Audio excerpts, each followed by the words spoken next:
पिछले पार्ट में हमने देखा था कि जिस ट्रेजर के लिए जाओ फेंग और बाकी सभी लोग यहाँ पर आए थे, उस ट्रेजर ने खुद जाओ फेंग और लू को अपने पास बुला लिया था। लेकिन अब उन दोनों में से कोई एक उस ट्रेजर को ले नहीं पाता, क्योंकि इससे पहले ही उन दोनों में लड़ाई शुरू हो गई थी। साथ ही अभी बाहर वो दोनों जायंट बीस्ट भी आपस में फाइट कर रहे थे, जिसकी वजह से वो जगह टूट जाती है और वो ट्रेजर सबके सामने आ जाता है। अब सभी लोग उन दोनों जायंट बीस्ट से डरते हुए भाग रहे थे, जिस दौरान हमारा ज़ियाओ हुई उस ट्रेजर मतलब कि बॉल में रखे हुए पूरे डिवाइन वाटर को पी लेता है। तो अब इस पार्ट की शुरुआत में हमें सबसे पहले ज़ियाओ को, ली की वाइफ को और दूसरे मॉन्क को दिखाया जाता है। वो तीनों अभी उन फिश मॉन्स्टर से फाइट कर रहे थे। वैसे इस दौरान वो फिश मॉन्स्टर अभी उन्हें हराकर वहाँ उस एनर्जी के पीछे जाना चाहते हैं जहाँ पर वो ट्रेजर रखा हुआ है, लेकिन इतने में ही अचानक से वो एनर्जी गायब हो जाती है। इससे शायद वो समझ जाते हैं कि ट्रेजर अब उन्हें नहीं मिल सकता। इस वजह से वो लड़ाई रोककर वहाँ से भाग गए थे, लेकिन ये चीज ज़ियाओ और बाकियों को समझ में नहीं आती। अब इसके बाद हम वहाँ ज़ियाओ हुई को देखते हैं, जिस पर उन दोनों जायंट स्पिरिचुअल बीस्ट ने हमला कर दिया था। वैसे अभी इस दौरान वो फिनिक्स उस जायंट स्नेक को वहाँ से दूर हटा देता है, जिससे ज़ाओ फेंग को मौका मिल जाता है और वो उसी दौरान ज़ियाओ हुई को लेकर वहाँ से भाग जाता है। जो देखते हुए फेंग और ज़ियाओ बात कर रहे थे कि शायद वो स्नेक भी जानता है कि वो उस जायंट फिनिक्स को नहीं हरा सकता, इस वजह से वो यहाँ से चला गया। वैसे अब हम देखते हैं कि अब वो फिनिक्स आगे बढ़कर ज़ाओ फेंग और ज़ियाओ हुई पर हमला कर रहा था, जिस दौरान ज़ाओ फेंग उसके अटैक को रोकने की कोशिश करता है, पर उस फिनिक्स के अटैक्स बहुत पावरफुल थे। वो अपनी एनर्जी को रिलीज करता है, जिस वजह से ज़ियाओ हुई वहाँ से दूर फेंक गया था। अभी वो फिनिक्स ज़ियाओ हुई को खाने की कोशिश कर रहा था, क्योंकि वो ट्रेजर वाला लिक्विड ज़ियाओ हुई के पेट में है। लेकिन फिर उसी दौरान ज़ाओ फेंग अपनी दोनों स्टिक को वही दूर से फेंकता है और ज़ियाओ हुई को बचा लेता है। साथ ही फिर उसे फिर से पकड़कर वहाँ से जाने लगता है। लेकिन अभी जब वो फिर से आगे बढ़ रहे थे, तो फिर वो फिनिक्स उन पर फिर से अपने कई सारे स्पेशल अटैक्स करता है, जिसकी वजह से एक बार फिर ज़ियाओ हुई ज़ाओ फेंग के हाथ से स्लिप हो जाता है। वो फिनिक्स फिर से उसे खाने वाला था, लेकिन इतने में ही फेंग बहुत ही तेजी से वहाँ पर आता है और ज़ियाओ हुई को बचाकर वहाँ से ले जाता है। वैसे अब इसे ज़ाओ फेंग को मौका मिल चुका था उस फिनिक्स के साथ अकेले फाइट करने के लिए, इसलिए अब ज़ाओ फेंग यहाँ अपनी डेमन स्टिक का इस्तेमाल करता है, जिसके बाद जमीन से बहुत सारे खतरनाक स्पाइक्स निकल कर आ जाते हैं। लेकिन उस फिनिक्स ने उस स्पाइक्स को भी बहुत आसानी से डिस्ट्रॉय कर दिया था। साथ ही इसके बाद वो अभी ज़ाओ फेंग को इग्नोर करते हुए वहाँ फेंग की तरफ बढ़ रहा था, लेकिन इतने में ही मॉन्क सामने आकर उसे रोक लेता है और उसी दौरान लूबी भी उस फिनिक्स पर हमला कर देती है।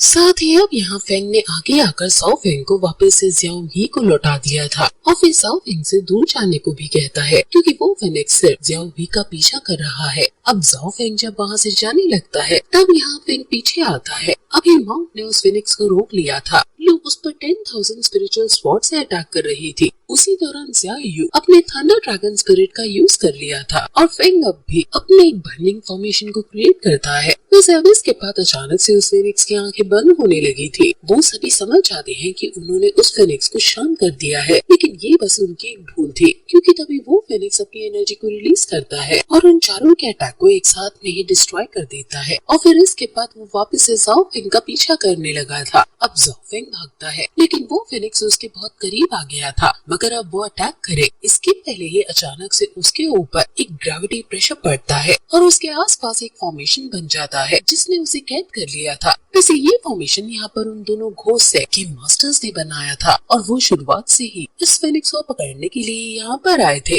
अब ज़ाओ फेंग उस फॉर्मेशन को देखते ही पहचान जाता है कि ये कुनलॉन्ग मैजिक फॉर्मेशन है। साथ ही अभी वो उन दोनों मास्टर्स को भी यहाँ पर देखकर हैरान था। तभी हम देखते हैं कि उस फॉर्मेशन के अंदर कुछ स्टोन समन होने लगे थे, जिनसे मोटी मोटी चेन्स निकलकर उस फिनिक्स को पकड़ लेती हैं। लेकिन उस फिनिक्स के अंदर अभी भी इतनी बार थी कि वो उन चेन्स को तोड़ रही थी। और फिर उसी दौरान वहाँ पर डेमन किंग आ जाता है और आते ही वो अपनी पावर से एक मैजिक आइटम समन करता है, जो उस फिनिक्स की पावर को कम करते हुए उस फिनिक्स को ही अपने अंदर एब्सॉर्ब कर लेता है। जो देखकर यहाँ लू और बाकी सभी भी बहुत ज्यादा हैरान थे। तभी इस तरफ ज़ाओ फेंग का वहाँ डेमन किंग के पास आता है और कहता है कि आप यहाँ पर, जिस पर डेमन किंग कहता है कि ये बात हम बाद में करेंगे, पहले तुम बताओ कि हमें इन चारों का क्या करना है। अब ये सुनकर जाओ फेंग सोच में पड़ गया था, लेकिन तभी यहाँ से सीन चेंज हो जाता है, जिसके बाद हम वहाँ यू, ताओ और ज्योतिष के पास आ गए थे। यहाँ पर हम देखते हैं कि अभी वो आगे बढ़ रहे थे, लेकिन ज्योतिष थोड़े से थक चुके थे, इसलिए वो वहीं एक जगह पर रुक जाते हैं। अभी यू भी वहीं टेबल पर जाकर बैठ गई थी, साथ ही वो ताओ से भी बैठने के लिए कहती है, जिसके बाद ताओ चुपचाप जाकर वहाँ बैठ गया था। लेकिन तभी ज्योतिष उससे कहते हैं कि मैं देख रहा हूँ तुम बहुत देर से हमारा पीछा कर रहे हो, आखिर तुम्हें इससे क्या मिल रहा है। ये सुनते हुए ताओ वहाँ से खड़ा हो जाता है और आगे बढ़ने लगता है। पर तभी यू उससे पूछती है कि आप कहाँ रहते हो, आपके पास घर है ना। इस पर ताओ कहता है कि हाँ, लेकिन जब मेरा जन्म हुआ था तब मैं बहुत ही बदसूरत दिखता था,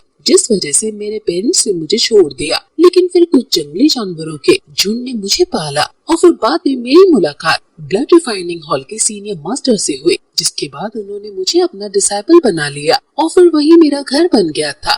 ये सुनकर ज्योतिष कहने लगते हैं कि फिर तो तुम्हें वही जाना चाहिए, तुम हमारा पीछा क्यों कर रहे हो। इस पर ताओ कहता है कि ब्लड रिफाइनिंग हॉल डिस्ट्रॉय हो चुका है, उसे घोसेक के डेप्यूटी लीडर ने डिस्ट्रॉय किया है। वैसे यू और ज्योतिष दोनों ने ही ताओ को जाओ फेंग के साथ देखा था, इसलिए वो दोनों ही हैरान थे। अब यू पूछती है कि फिर आप उन्हीं लोगों का साथ क्यों दे रहे हो। जिस पर ताओ कहता है कि क्योंकि, और बस इतना कहते ही वापस से यहाँ से सीन चेंज हो जाता है और हम वहाँ वापस से जाओ फेंग के पास आ जाते हैं। यहाँ उसे डिसीजन लेना था कि अभी उसे इन चारों का क्या करना है।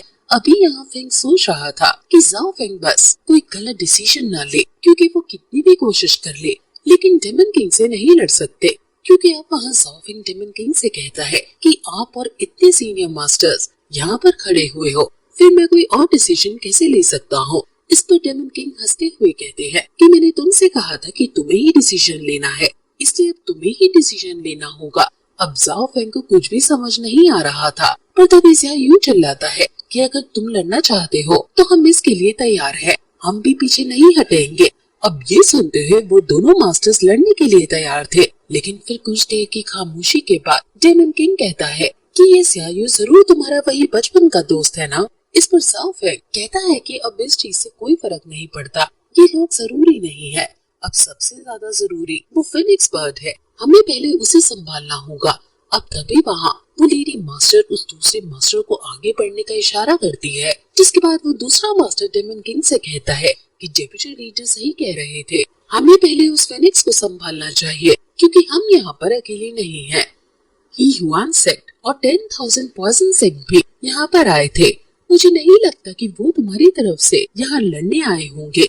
अब ये बात तो डेमन किंग को भी सही लगती है, इसलिए इसके बाद वो उन दोनों मास्टर्स के साथ वहाँ से जाने लगा था, पर वो आगे का काम जाओ फेंग को संभालने का कहकर जाता है। वैसे उसके जाने के बाद जाओ फेंग भी जाने लगा था, पर तभी मॉन्क जाओ फेंग का नाम लेता है, पर फिर वो आगे कुछ भी कहे इसके पहले ही जाओ फेंग उसे रोकते हुए कहता है कि मेरा नाम जाओ फेंग नहीं बल्कि गुई ली है। अब तभी ज़िया यू आगे आता है और कहता है कि अपनी बकवास बंद करो, तुम ये बताओ कि आखिर तुमने हमारी मदद क्यों की, और अगर तुम हमारी मदद कर रहे हो इसका मतलब तुम हमें भूले नहीं हो। और कहता है कि जाओ फेंग अभी भी टाइम है, अगर तुम चाहो तो फिर से लौट सकते हो। लेकिन इस पर जाओ फेंग कहता है कि मैं वापस क्यों लौटूंगा, आखिर मुझे वहाँ मिला ही क्या है।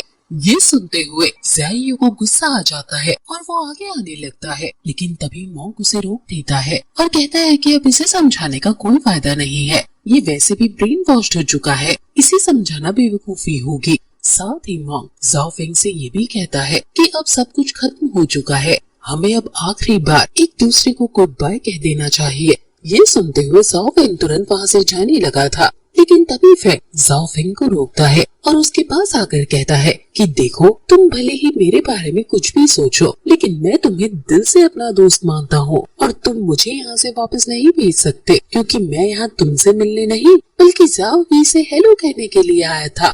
ज़ियाओ वी से हेलो कहते हुए कह रहा था कि क्या तुमने मुझे पहचाना, लेकिन ज़ियाओ वी बहुत नींद में था इसलिए वो उसकी तरफ देखता भी नहीं। अब जाओ फेंग कहता है कि अब इसे नींद आ रही है और शायद उस ट्रेजर का असर इसके ऊपर है, हम फिर कभी मिलेंगे तब तुम इससे बात कर लेना। लेकिन ये कहते हुए जाओ फेंग खुद हैरान था, क्योंकि वो ऐसा कहना नहीं चाहता था, लेकिन उसके दिल की बात अपने आप ही निकल गई। वैसे अभी भले ही ज़ाओ ही सो रहा था, लेकिन फेंग उसके साथ खेल रहा था। पर तभी ज़ाओ फेंग उसे बिल्कुल धीरे से कहता है कि मुझे नहीं पता कि आगे चलकर क्या होगा। शायद अच्छाई और बुराई की लड़ाई भी हो सकती है, लेकिन कुछ भी हो तुम हमेशा मेरे दोस्त रहोगे। अब इस पर फेंग कहता है कि तुम्हें मुझे ये बताने की जरूरत नहीं, मुझे ये बात ऑलरेडी पता है। वैसे वो ये भी कहता है कि हम पूरे 10 साल के बाद मिल रहे हैं, इसलिए मैं तुम्हारे लिए एक गिफ्ट लेकर आया था, क्योंकि मुझे पता था कि हम फिर से जरूर मिलेंगे।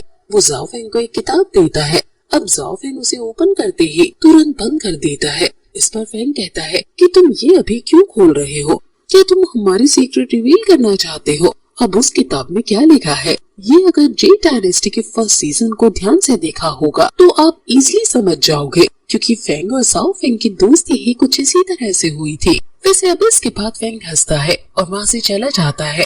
अभी आगे बढ़ते वक्त वो बहुत खुश लग रहा था, इसलिए मंक उससे पूछता है कि तुम इतने खुश क्यों लग रहे हो? जिस पर फेंग उसकी नकल करते हुए कहता है कि ये बात बताई नहीं जाती वरना नजर लग जाती है। वैसे अभी लू ज़ाओ फेंग की तरफ देख रही थी। तभी मंक उससे कहता है कि हमें भी अब चलना चाहिए, क्योंकि अभी हमें अपने बाकी दोस्तों को भी ढूंढना है। इसके बाद अब वो भी वहाँ से चले जाते हैं। ज़ाओ फेंग अभी लू को जाते हुए देख रहा था। साथ ही इसके बाद वो उस किताब की तरफ देखता है। वैसे वो अपने दोस्तों से फिर से मिलकर बहुत खुश था, लेकिन इसके बाद अब वो भी ज़ाओ हुई के साथ वहाँ से अपनी डेमन स्टिक पर चढ़कर निकल जाता है। और इसी के साथ ये पार्ट यहीं पर खत्म हो जाता है।